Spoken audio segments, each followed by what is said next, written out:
पुण्यात उद्घाटनावेळी नाराजी नाट्य रंगलंय। अजित पवारांकडून वेळेच्या 10 मिनिटं आधीच उद्घाटन करण्यात आलं।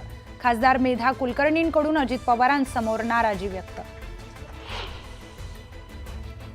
मुंबईतील हुतात्मा चौकात राज ठाकरे आणि सुप्रिया सुळेंची भेट, दोघांचाही एकमेकांसोबत संवाद।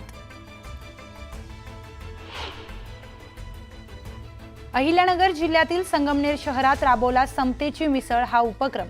बाळासाहेब थोरात यांच्या संकल्पनेतून विविध जाती धर्माची लोक आली एकत्र। एलपीजी सिलेंडरच्या दरात आजपासून कपात। 19 किलोचा व्यावसायिक सिलेंडर स्वस्त झाल्यानं दरात 17 रुपयांची कपात। नागपुरातील उमरेड करहंडला अभयारण्यातील F2 वाघीण तिच्या 5 बछड्यांसह रमली। तलावात खेळतानाचा व्हिडिओनं लक्ष वेधलं।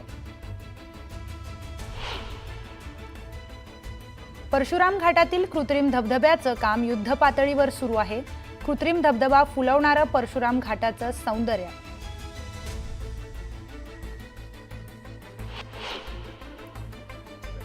मावळमधील कासारसाई धरणातील पाणी पातळी खालावली। धरणातील पाणीसाठा 27%वर। नागरिकांना पाणी जपून वापरण्याचं आवाहन। रत्नागिरीत उद्योगमंत्री उदय सामंतांकडून कूलिंग व्हॅनची टेस्ट राईड। सिंधुरत्न समृद्ध योजनेमध्ये आंबा बागायतदारांसाठी खास सोय।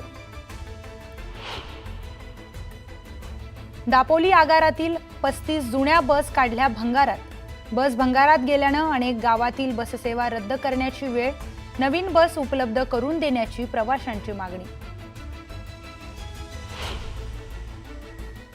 उदय सामंतांच्या पुढाकारानं कोकणात मंकी रेस्क्यू ऑपरेशन। आतापर्यंत 2.5 ते 30 हजार माकडांना पकडण्यात वन विभागाला यश।